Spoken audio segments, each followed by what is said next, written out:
Mon job est que vous n'ayez plus peur des sciences, et ce chapitre en fait partie. Aujourd'hui, je suis votre professeur, et on s'occupe de ça tout de suite.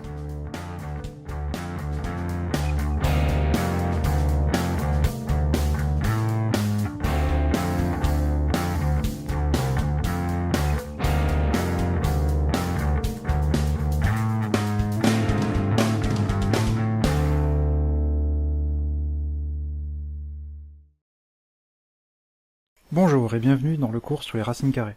Cette vidéo est le chapitre intégral. Si vous préférez étudier ce chapitre avec des vidéos plus courtes et ciblant un point précis, vous les trouverez derrière ces liens.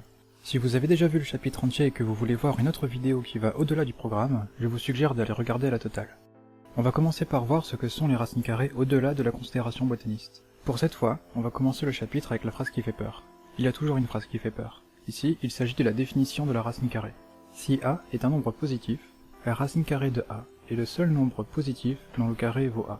Si on essaye d'écrire ça en langue mathématique, ça donne si A est supérieur ou égal à 0, c'est-à-dire positif, alors dire que la racine de A est petit a est équivalent à dire que petit a élevé au carré donne grand A et que petit a est positif. Pour cette fois, la phrase à retenir est la phrase française et non pas l'assertion en mathématiques. Par exemple, sachant que 5 au carré donne 25 et que 5 est positif, alors la racine de 25 est 5. Pourquoi appelons-nous ça des racines carrées? Si on construit un carré dont le côté vaut 5, sa surface a pour valeur 25. Multiplier un nombre par lui-même, ici 5 fois 5, permet d'obtenir la surface du carré qui est créé quand on utilise ce nombre comme mesure du côté. Pour cette raison, au lieu de parler de la puissance 2, on utilise le terme de carré. L'opération carré permet de changer 5 en 25. De même, dans cet autre carré, le côté fait 4 et la surface fait 16. Donc, ce carré de surface 16 a pour racine 4. L'opération qui permet de passer de 16 à 4 est donc nommée l'opération racine carrée, qui permet de passer d'un carré à sa racine. Le symbole en forme de V avec une barre horizontale qui sert à représenter cette opération s'appelle le radical. Ce mécanisme fonctionne avec les entiers, mais aussi avec les décimaux. Par exemple, 12,25 est le carré de 3,5, et 3,5 est donc la racine de 12,25. Pour bien utiliser les racines carrées dans les calculs, on a besoin d'utiliser des carrés parfaits. Un carré parfait est le carré d'un entier. Par exemple, 25 est un carré parfait car il est le résultat de 5 mis au carré. 841 est un autre carré parfait car il est le produit de 29 par 29. Il ne faut pas retenir par cœur tous les carrés parfaits. En voici quelques-uns que vous risquez de croiser très souvent, et vous devez sûrement déjà les connaître jusque 100 car vous les avez appris avec vos tables de multiplication. Plutôt que de les apprendre par cœur, pour ne pas en oublier, c'est moins dangereux de les reconstruire soi-même en partant des entiers. Par exemple, on a 0 x 0, 1 x 1, 2 x 2, 4, 3 x 3, 9, 4 x 4, 16, 5 x 5, 25, et ainsi de suite jusque 100.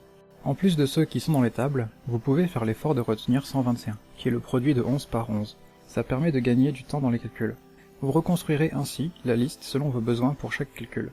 Ici, je me suis arrêté arbitrairement au 21e carré parfait, qui vaut 20 x 20. Mais la liste ne s'arrête pas à 400 et se poursuit jusqu'à l'infini. Calme-toi, Buzz. Si on prend la peine de parler de carré parfait, c'est que certains autres carrés ne le sont pas. Ici, on peut considérer 16 comme un carré parfait, car 4 est un entier. Mais 12,25 n'est pas un carré parfait, car 3,5 n'est pas un entier, mais un nombre décimal. Les racines carrées permettent de résoudre l'équation x carré égale a. Dans cette équation, l'inconnu est x, et on va essayer de l'exprimer en fonction de a. On va poser pour les notations que, si elle existe, la racine de grand A est petit a, et donc que petit a au carré vaut grand A. On va devoir distinguer plusieurs cas, et on va commencer avec le cas où A vaut 0. Le chiffre qui donne 0 quand on l'élève au carré est 0. Donc si A vaut 0, la solution de l'équation est simplement 0. Un autre cas plus courant est si A est strictement positif. On a alors deux solutions possibles. Soit x vaut petit a, soit x vaut moins petit a. Car si on fait moins petit a fois moins petit a, on a les deux moins qui font plus et on retrouve le grand A. Le dernier cas est si grand A est strictement négatif. Comme il n'existe aucun nombre réel qui donne quelque chose de négatif lorsqu'on le met au carré, on dit que x n'appartient pas au réel. Ce que j'ai noté ici entre x et r est le symbole qui signifie appartient. Il ressemble à un e et je l'ai barré pour ajouter une négation. Donc là, ce e barré signifie n'appartient pas. Pour synthétiser, on peut écrire que lorsqu'on a l'équation x carré égale a, l'ensemble des solutions est à piocher dans trois cas. Soit c'est racine de a et moins racine de a si a est positif. Donc deux solutions distinctes. Soit 0 est la seule solution si a est égal à 0. Soit c'est l'ensemble vide si a est négatif. On va maintenant voir comment apparaissent les équations de ce type. On commence par tracer un segment AB de longueur supérieure à 1. Il peut mesurer 2, 5 ou plus, mais pas moins de 1. Puis on place un point O sur le segment AB, tel que AO soit égal à 1, et on note A, la longueur de OB. Puis on trace le cercle qui a AB comme diamètre, et on note C son centre. Ensuite, on trace le segment OH qui passe par O, perpendiculaire à AB, en plaçant H sur le cercle. On va tracer les segments qui lient H à A et B pour former les triangles rectangles AOH et OHB, dans lesquels on pourra utiliser le théorème de Pythagore. Le triangle ABH est également un triangle rectangle, car il est inscrit dans un cercle, et l'un de ses côtés est un diamètre de ce cercle. Donc, un théorème que vous devez déjà avoir vu et qui s'appelle le théorème de Thalès sur le cercle, nous dit qu'on a un angle droit en H. Je ne vous parle pas du théorème de Thalès sur les parallèles, qui est un autre chapitre de niveau 10. Si cela ne vous parle plus du tout, retenons simplement que l'angle AHB est un angle droit, c'est Thalès qui l'a dit. L'objectif ici est de trouver combien mesure OH, en supposant qu'on connaisse la valeur de petit a. On a un problème de géométrie, on veut connaître des longueurs, et sur le dessin, on a des angles droits. C'est le moment d'utiliser l'un des automatismes qui te change la vie, utiliser le théorème de Pythagore. On va commencer par l'appliquer dans tous les triangles rectangles de la figure, et on verra ce que ça nous donne. On va attaquer par OHB, qui est rectangle en haut, et dont l'hypoténuse est HB. Ça donne HB carré est égal à OH au carré plus OB au carré. Maintenant, si on se place dans le triangle AOH, rectangle en haut, l'hypoténuse est AH, donc on a AH au carré est égal à AO au carré, plus OH au carré. Maintenant, si on se place dans AHB, on a un angle droit en H, et AB est l'hypoténuse. Ça nous fait donc AB au carré vaut AH au carré plus HB au carré. Maintenant que nous avons ces trois équations, je vais remplacer les longueurs que l'on connaît par leurs valeurs, pour y voir un peu plus clair. Ainsi, on peut remplacer OB au carré par A au carré, car OB vaut A. On peut remplacer AO au carré par 1, car AO vaut 1 et 1 au carré reste 1. Et on remplace aussi AB au carré par 1 plus A au carré, car AB vaut 1 plus A. Ensuite, c'est là qu'on va réellement opérer un tour de magie. Pour le moment, tout ce qu'on a fait, c'est utiliser Pythagore.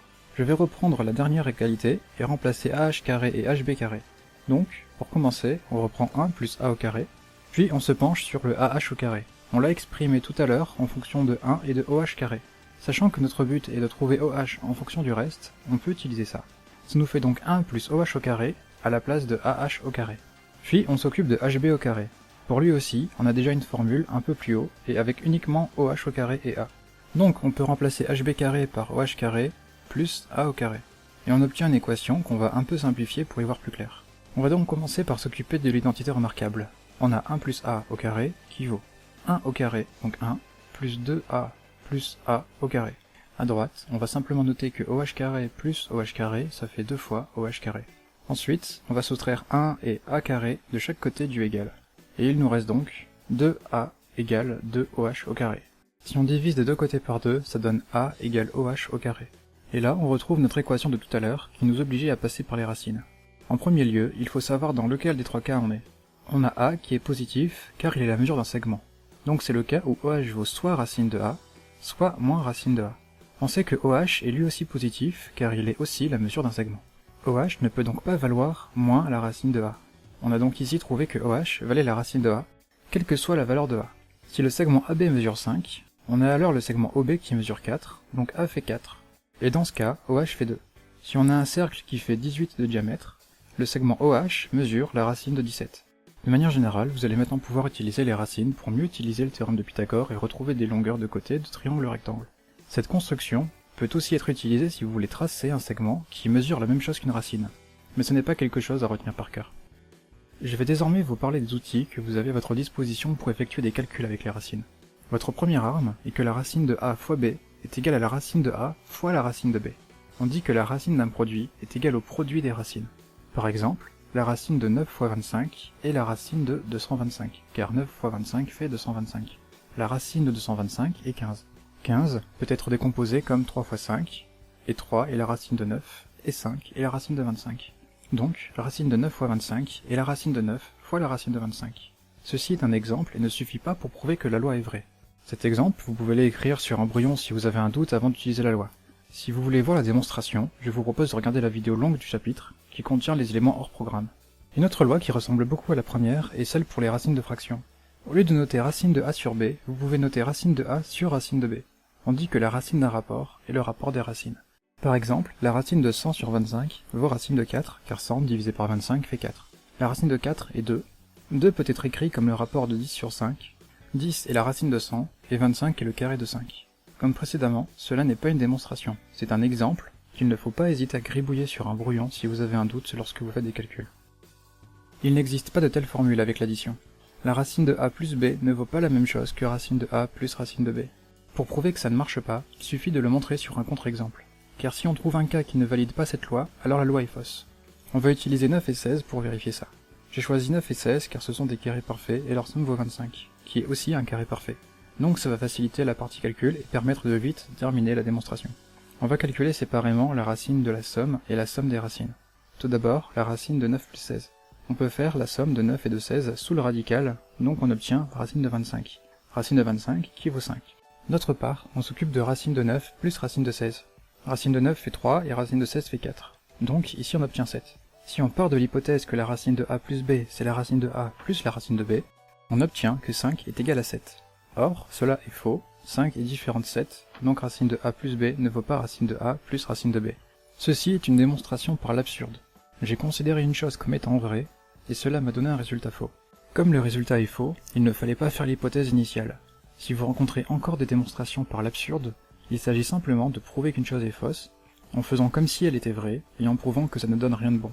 Ce qui est essentiel ici, c'est de se souvenir qu'il ne faut pas se laisser piéger par les sommes dans les racines. Si un jour vous avez un doute, faites un test sur un brouillon comme celui qu'on vient de faire, avec 9 et 16 par exemple. Lorsqu'une racine compliquée apparaît dans un calcul, il est recommandé de chercher si le radicand est un multiple d'un carré parfait. C'est parfois aussi compliqué à faire que de comprendre cette phrase, car autant la table de 25 est facile à utiliser, autant les tables de 36 et de 49 ne sont pas pratiques. La méthode la plus simple et la plus efficace, celle qui assure d'obtenir un résultat quel que soit le nombre, est de se ramener à un produit de nombres premiers. Pour rappel, les nombres premiers sont les nombres qui ne sont divisibles que par 1 et par eux-mêmes. Je ne vais pas m'attarder longtemps sur eux dans cette vidéo car ils méritent leur propre chapitre. Souvenons-nous simplement d'eux comme étant ceux qu'on ne trouve pas comme résultat dans les tables de multiplication si on met de côté la table de 1. Ainsi, 4 ne se trouve pas dans cette liste car il est le résultat de 2 fois 2. 5 s'y trouve car la seule façon de le construire est 1 fois 5 et 5 fois 1. Comme exemple, on va utiliser un grand nombre, 30 576. Le premier nombre premier utile de la liste est 2. On va donc chercher à savoir si 30 576 est un multiple de 2. Comme il se termine par 6, c'est un nombre pair, donc on peut l'écrire comme étant 2 fois, et ici c'est 15 288. 15 288 est lui-même pair. On va donc à nouveau ajouter un 2 dans la décomposition. 7644 finit par 4, donc on a encore un multiple de 2. On fait de même avec 3822. 1911 n'est pas un multiple de 2. On passe donc au nombre suivant dans la liste des nombres premiers et on regarde si 1911 est divisible par 3. Pour tester la divisibilité par 3, on fait la somme des chiffres de 1911. 1 plus 9 plus 1 plus 1 fait 12, qui est un multiple de 3. On peut donc ajouter un 3 dans la décomposition. 637 n'est pas un multiple de 3, car 6 plus 3 plus 7 fait 16, qui n'est pas divisible par 3. On regarde donc pour 5. La règle pour la division par 5 n'est pas respectée, car 637 ne finit ni par 0 ni par 5. Le nombre suivant dans la liste des nombres premiers est 7. 637 est divisible par 7. Vous ne connaissez pas la règle pour savoir si un nombre est divisible par 7? C'est normal, on ne vous l'a probablement jamais appris. Le plus simple est de faire le test à la machine. 637 est donc 7 fois 91. 91 est lui aussi un multiple de 7. Pour le voir sans faire l'essai à la machine, on peut décomposer 91 comme étant la somme de 70 et de 21. Donc 7 fois 10 et 3 fois 7. 91 est donc le produit de 7 fois 13. 13 est un nombre premier, donc la décomposition est terminée.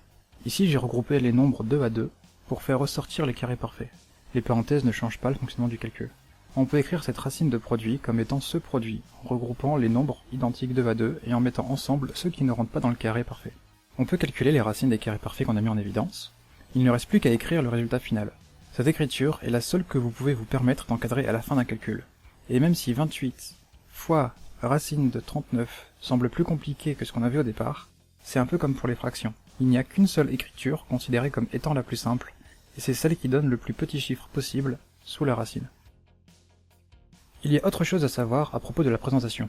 Il ne faut pas laisser de racine au dénominateur, jamais.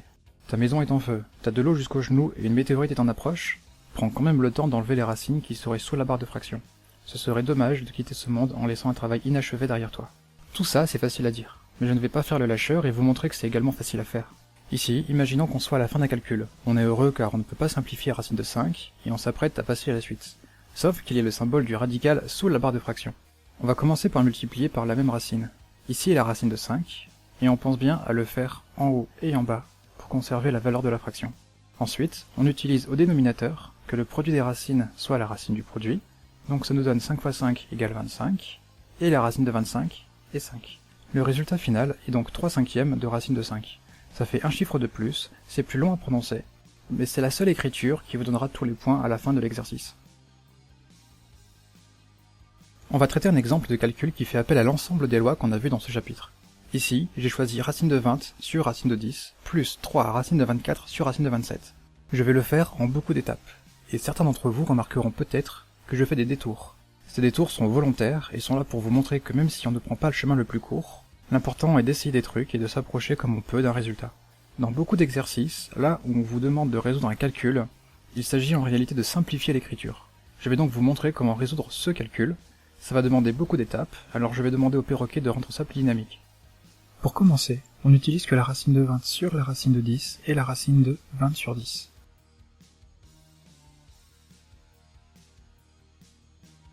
On peut ici diviser 20 par 10 en restant sous la racine, et on obtient donc un 2 sous la racine.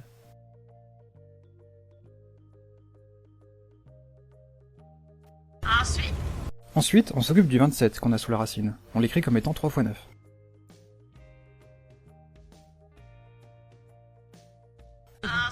Ensuite, on peut sortir le 9 de la racine, car c'est un carré parfait, on le remplace donc par un 3 devant le symbole du radical.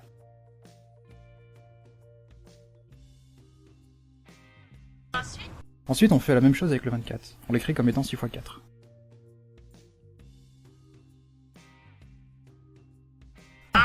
Ensuite, on sort le 4 de la racine, car 4 est le carré parfait de 2.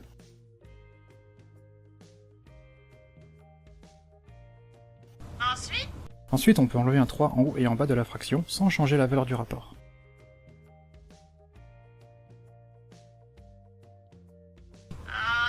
Ensuite, on peut se débarrasser de la racine au dénominateur, donc on multiplie en haut et en bas par racine de 3.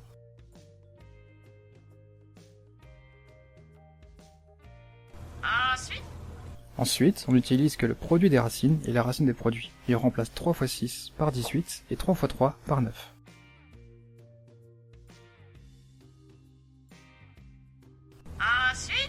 Ensuite, on décompose 18 en 2 fois 9.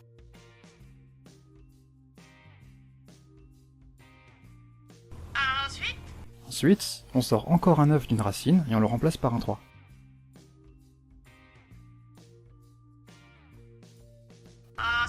Ensuite, on supprime un 3 des deux côtés de la barre de fraction.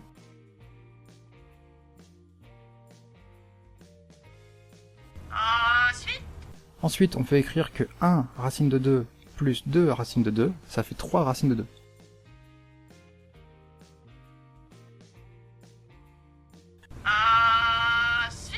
Ensuite, on peut encadrer. On a enfin le résultat. On n'a pas de racine sous la barre de fraction, et sous le symbole de la racine, on ne peut pas décomposer 2 pour créer des carrés parfaits. C'est donc l'écriture la plus simple possible et on ne peut pas aller plus loin. Maintenant, je vais vous rappeler les choses importantes et ce qu'il faut retenir par cœur. La racine carrée est une opération qui peut transformer n'importe quel nombre réel positif en un autre nombre réel positif. Donc, le radicand doit être supérieur ou égal à 0, et le résultat sera lui aussi toujours supérieur ou égal à 0. Dire qu'un nombre petit a est la racine de grand A revient à dire que grand A est le carré de petit a. Vous devez retenir par cœur que si A est un nombre positif, la racine carrée de A est le seul nombre positif dont le carré est A. Ensuite, pour tous les couples de réels positifs, on a la racine de A fois B qui fait la racine de A fois la racine de B. On dit que la racine d'un produit est le produit des racines. Une dernière chose, avec un couple de réels positifs, en prenant garde de ne pas avoir de 0 sous la division, vous avez la racine de A sur B qui vaut la racine de A sur la racine de B. On dit que la racine d'un rapport est le rapport des racines. Voici les 3 seules choses que vous devez retenir par cœur dans ce chapitre. Les autres choses dont je vous ai parlé sont des astuces de calcul ou des démonstrations pour vous aider à prendre un peu de recul sur le sujet. Si vous voulez vous pencher à nouveau sur un point précis, voici les liens vers les vidéos qui traitent d'un seul sujet de ce chapitre. Si vous avez réussi à bien suivre, je vous propose d'aller regarder l'application Hardcore, qui reprend un exemple comme l'application, mais en beaucoup plus difficile. Ou alors, d'aller vous frotter à la Totale, qui reprend le cours en y incorporant quelques éléments hors programme qui peuvent vous aider à prendre encore plus de recul. Si vous voulez vous inscrire à la chaîne pour être prévenu dès qu'un nouveau chapitre est disponible, je vous laisse toucher du bois. N'hésitez pas à passer par le site pour faire des exercices et vérifier votre niveau. Pour ma part, je vous dis à la prochaine, et si vous n'étiez pas au point sur ce chapitre, j'espère que cette vidéo vous a aidé à couper le mal à la racine.